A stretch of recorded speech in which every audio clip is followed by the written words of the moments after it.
Tito tenía algo para comentarnos. No, un poco la preparación, digamos, de la presentación que pensé, digamos, para hoy es ver cómo se perfilaba, digamos, las distintas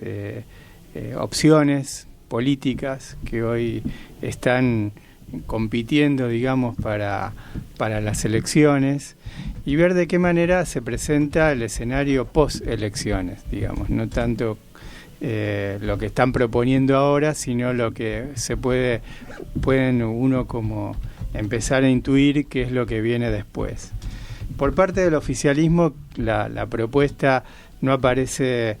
tan explícitamente, pero uno puede como ver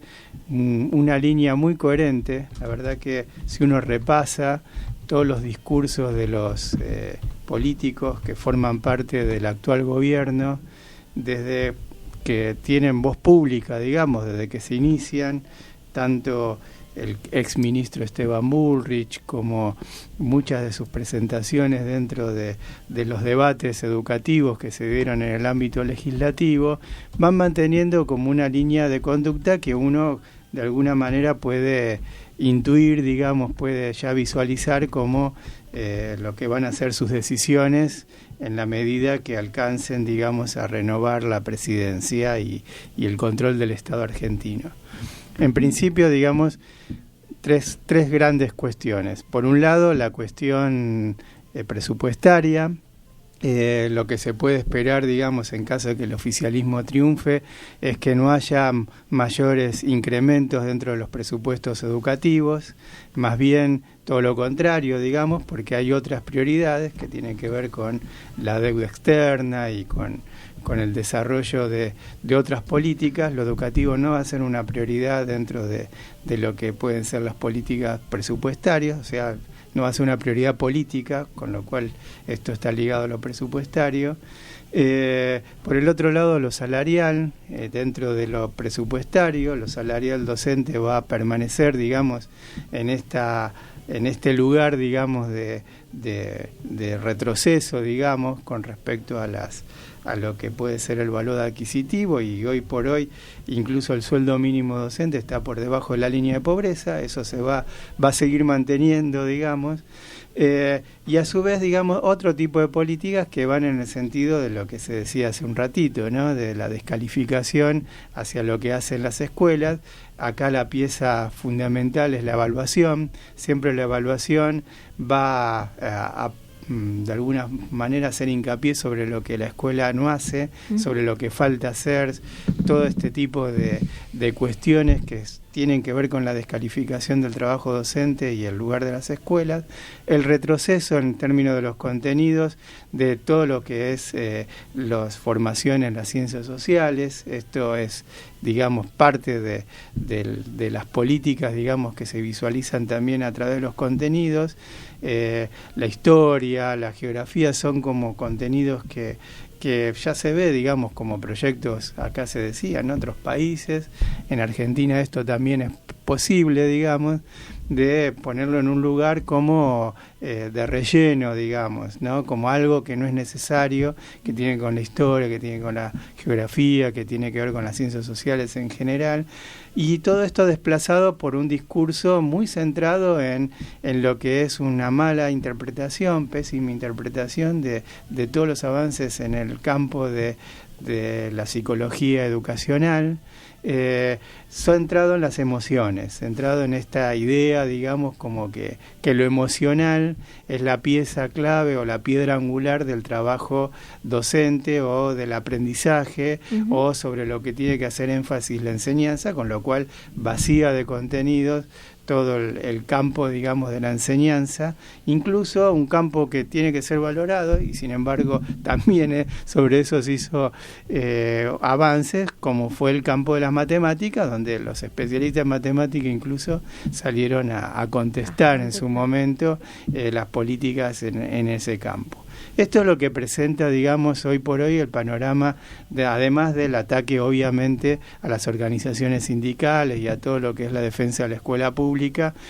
debido a que realmente este conjunto gubernamental tiene una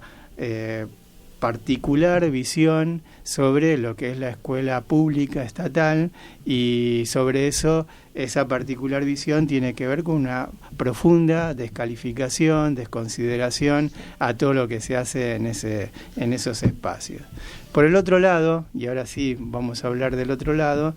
si bien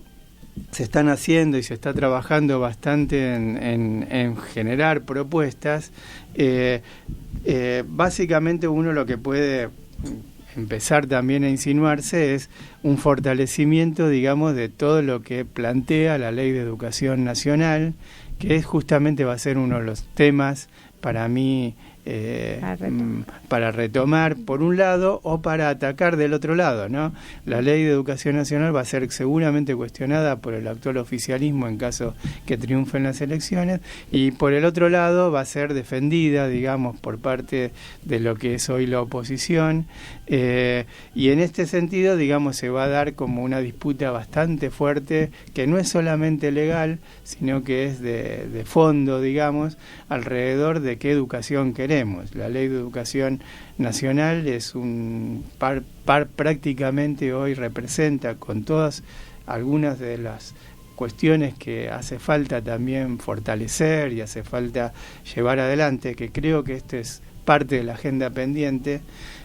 todo lo que puede llegar a impulsar, digamos, la actual Ley de Educación Nacional en términos de protecciones y en términos de impulsos a nuevas propuestas. Esto no parece muy claro, digamos, planteado, debido a que básicamente hoy por hoy lo que hay es un discurso muy centrado, digamos, en el problema económico, y creo que esto va a ser parte de lo que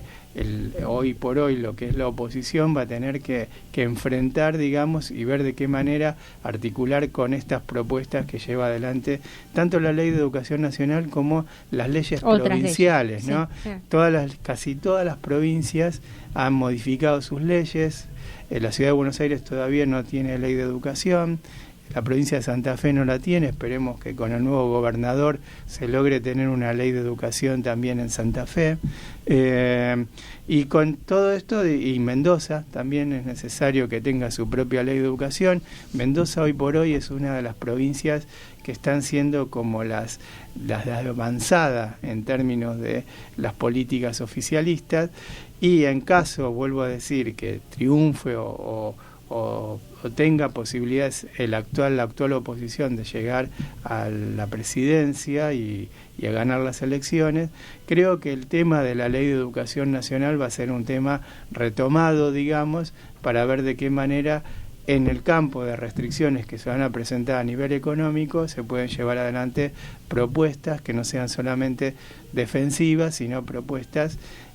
para hacia adelante. Lo que sí, y con esto termino, va a ser un tema central el de la formación docente. Este va a ser un tema tanto para un lado como para el otro, se lo visualiza como uno de los temas claves, digamos. Ya el actual oficialismo tuvo sus propuestas, la actual oposición también tiene de alguna manera algunas propuestas para llevar adelante dentro de lo que es la formación docente. Creo que va a ser uno de esos temas centrales, digamos, de la propia agenda educativa que tenemos para adelante en las políticas educativas.